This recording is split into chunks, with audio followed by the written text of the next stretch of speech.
ರಾಜ್ಯ ಸರ್ಕಾರ ಬೇಡಿಕೆ ಏನಿಟ್ಟಿದೆ ಅಂತಂದ್ರೆ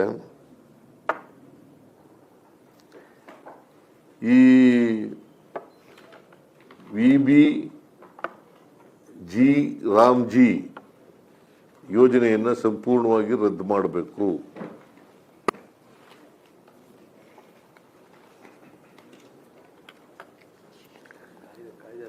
ಆಮೇಲೆ ಮನ್ರೇಗಾ ಕಾಯ್ದೆಯನ್ನು ರೆಸ್ಟೋರ್ ಮಾಡಬೇಕು.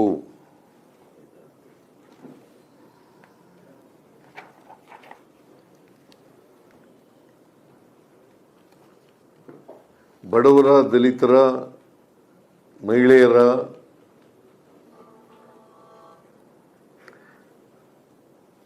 ಸಣ್ಣ ರೈತರ ಉದ್ಯೋಗದ ಹಕ್ಕನ್ನು ಪುನರ್ ಸ್ಥಾಪಿಸಬೇಕು.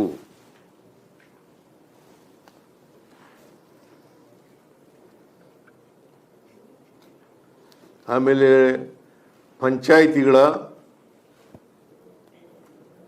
ಸ್ವಯಂ ಆಡಳಿತದ ಹಕ್ಕನ್ನು ಮರುಸ್ಥಾಪಿಸಬೇಕು.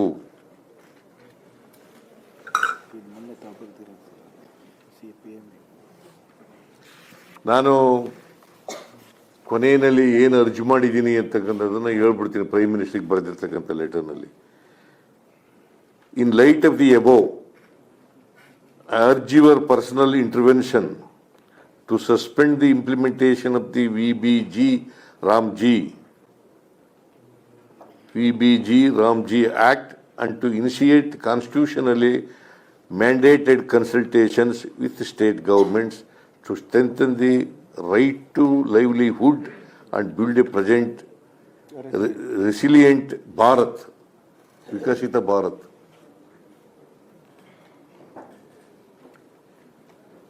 ಸದೃಢವಾದಂಥ ಭಾರತವನ್ನು ನಿರ್ಮಾಣ ಮಾಡಬೇಕು ಅಂತೇಳಿ ನಾನು ಪ್ರೈಮ್ ಮಿನಿಸ್ಟರ್ಗೆ ಬರೆದಿರ್ತಕ್ಕಂಥ ಜೊತೆಗೆ ನಾವು ಯಾರ ಜೊತೆಲೂ ಪಂಚಾಯತಿ ಸಮಾಲೋಚನೆ ಮಾಡಿಲ್ಲ ರಾಜ್ಯಗಳಲ್ಲಿ. ಇದು ಪಂಚಾಯತಿ ಆಗ್ತಿದೆಯಲ್ಲ, ಇದು ಕನ್ಕರೆಂಟ್ ಲಿಸ್ಟ್ನಲ್ಲಿ ಬರೋದು.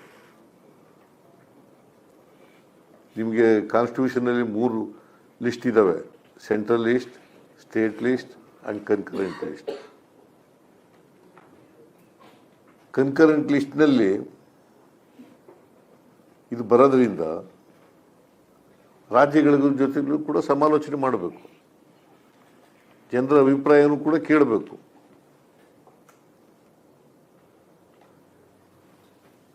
ಇವರು ಸರ್ವಾಧಿಕಾರಿ ಧೋರಣೆಯನ್ನು ಮತ್ತೆ ನಾವು ಪಕ್ಷ ಏನು ಮಾಡ್ತದೆ ಅಂತಕ್ಕಂಥದ್ದನ್ನು ಸಂಪೂರ್ಣವಾಗಿ ನಮ್ಮ ಪಕ್ಷ ಇದನ್ನು ವಿರೋಧ ಮಾಡ್ತದೆ.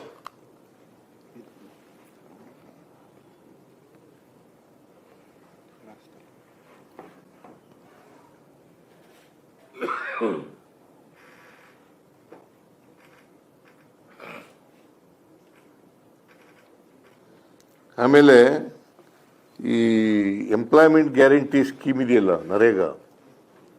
ಮನ್ರೇಗಾ,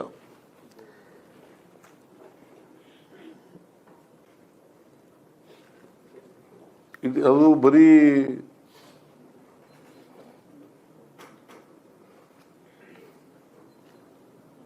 ಜನರ ಕೆಲಸ ಅಷ್ಟೇ ಅಲ್ಲ, ಇದು ಒಂದು ಐತಿಹಾಸಿಕವಾದಂಥ ನಿರ್ಣಯ.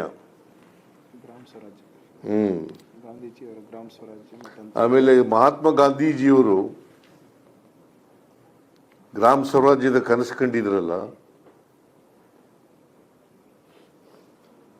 ಅದನ್ನ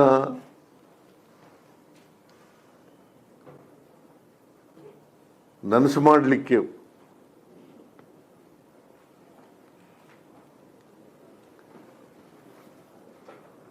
ಇದು ಒಂದು ಹೆಜ್ಜೆ ಆಗಿತ್ತು.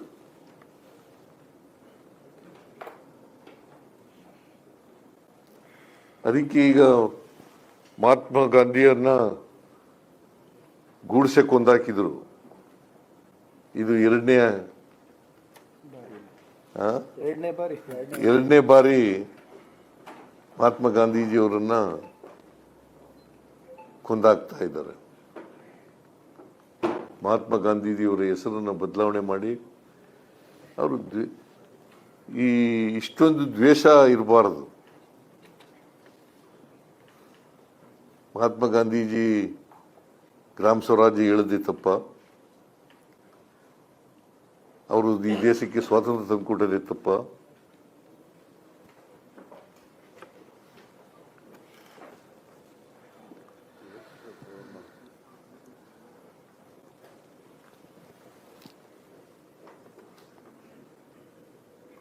ಇಡೀ ದೇಶದಲ್ಲಿ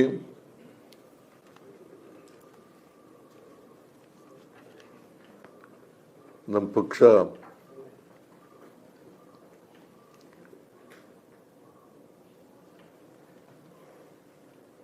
ಮನ್ರೇಗಾ ಕಾಯ್ದೆಯನ್ನು ಮತ್ತೆ ಪುನರ್ಸ್ಥಾಪಿಸಬೇಕು.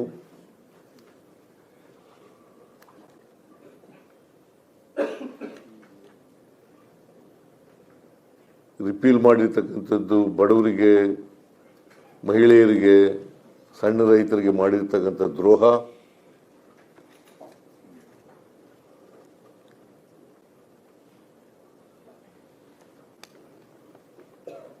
ಅಂತೇಳಿ ನಾನು ಒತ್ತಾಯವನ್ನು ಮಾಡ್ತಾ ಇದ್ದೇನೆ.